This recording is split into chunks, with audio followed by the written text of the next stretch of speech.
Assalamualaikum warahmatullahi wabarakatuh.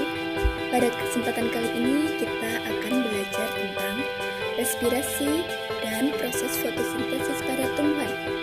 Simak ya. Pokok bahasan dari respirasi pada tumbuhan. Yang pertama, pengertian respirasi. Yang kedua, macam respirasi. Yang ketiga, substrat respirasi. Yang keempat, mekanisme respirasi. Yang kelima, faktor-faktor yang mempengaruhi respirasi. Apa sih yang dimaksud dengan respirasi? Kemungkinan respirasi adalah suatu proses pembebasan energi yang tersimpan dalam zat sumber energi melalui proses kimia dengan menggunakan oksigen. Respirasi bisa juga diartikan sebagai reaksi oksidasi senyawa organik untuk menghasilkan energi. Digunakan untuk aktivitas sel dalam kehidupan tumbuhan seperti sintesis, gerak pertumbuhan, serta perkembangan. Kan kebutuhannya terhadap oksigen, respirasi dapat dibedakan menjadi dua macam, yaitu respirasi aerob memerlukan energi dan respirasi anaerob tidak memerlukan oksigen. Substrat respirasi. Umumnya, substrat untuk respirasi adalah zat yang tertimbun dalam jumlah yang relatif banyak dalam sel tumbuhan dan bukan zat yang merupakan senyawa antara hasil dari penguraian. Karbohidrat. Karbohidrat merupakan substrat utama respirasi dalam sel-sel tumbuhan dengan glukosa sebagai molekul pertama. Mekanisme respirasi aerob terdiri dari yang pertama, glikolisis. Glikolisis adalah serangkaian reaksi kimia yang mengubah gula, biasanya glukosa, menjadi asam pirufat. Yang kedua, dekarboksilasi oksidatif pirufat. Dekarboksilasi oksidatif pirufat adalah proses pengubahan asam pirufat yang dihasilkan pada tahap akhir glikolisis menjadi senyawa asetil CoA yang jika direaksikan dengan asam oksaloasetat akan masuk ke dalam siklus Krebs. Reaksi berlangsung pada membran luar mitokondria. Selanjutnya, siklus Krebs.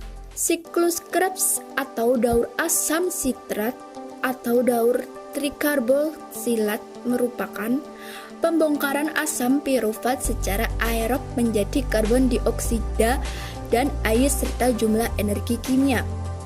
Asetil CoA merupakan mata rantai penghubung antara glikolisis dan siklus Krebs.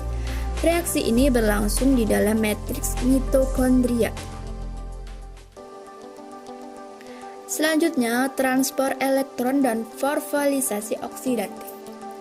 Proses glikolisis dan siklus Krebs menghasilkan energi yang tersimpan dalam bentuk NADH dan FADH. Untuk menghasilkan ATP diperlukan sistem transport elektron. Transport elektron ini berlangsung di dalam membran mitokondria sebelah dalam. Jalur pentosa fosfat. Jalur pentosa fosfat ini terjadi di dalam sitoplasma sel. Fungsi lintasan pentosa fosfat adalah produksi NADPH. Senyawa ini kemudian dapat dioksidasi untuk menghasilkan ATP. Yang kedua, terbentuknya senyawa eritosa 4-fosfat.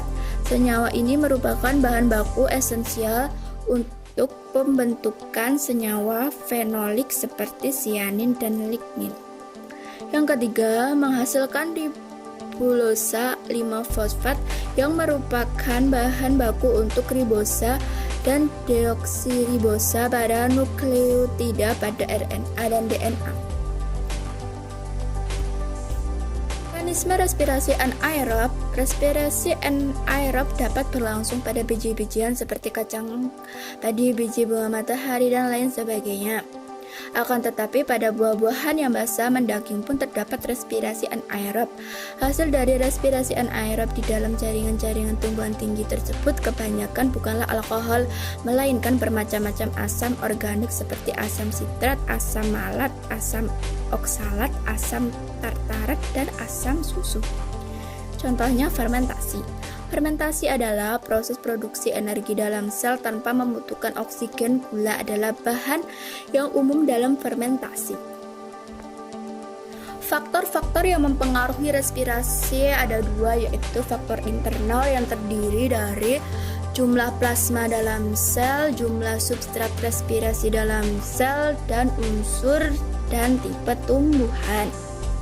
Sedangkan faktor eksternalnya terdiri dari suhu, kemudian kadar oksigen udara, kemudian kadar karbon dioksida udara, kadar air dalam jaringan, cahaya, luka dan stimulus mekanik, serta garam-garam mineral. Pokok pembahasan kita yang kedua yaitu fotosintesis. Yang pertama, kita akan membahas tentang pengertian fotosintesis. Yang kedua, reaksi fotosintesis. Yang ketiga, syarat-syarat berlangsungnya fotosintesis. Keempat, hasil fotosintesis. Kelima, percobaan-percobaan fotosintesis. Dan yang terakhir yaitu faktor yang mempengaruhi laju fotosintesis. Disimak ya. Kita akan masuk pembahasan yang pertama yaitu pengertian fotosintesis. Apa sih yang dimaksud fotosintesis? Mungkin kata fotosintesis itu tidak asing bagi kita. Proses fotosintesis yaitu proses pengubahan bahan kimia tertentu, yaitu karbon dioksida dan air menjadi karbohidrat atau amilum, dan oksigen dengan bantuan cahaya matahari dan klorofil.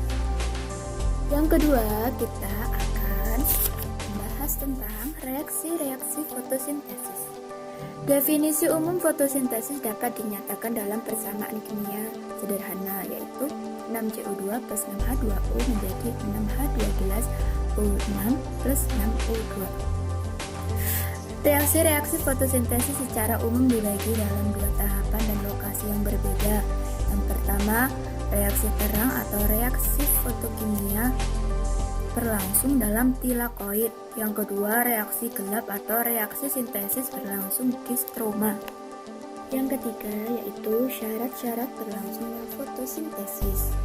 Pertama, karbon dioksida diambil oleh tumbuhan dari udara bebas melalui stomata atau dikenal dengan mulut daun. Yang kedua, yaitu air.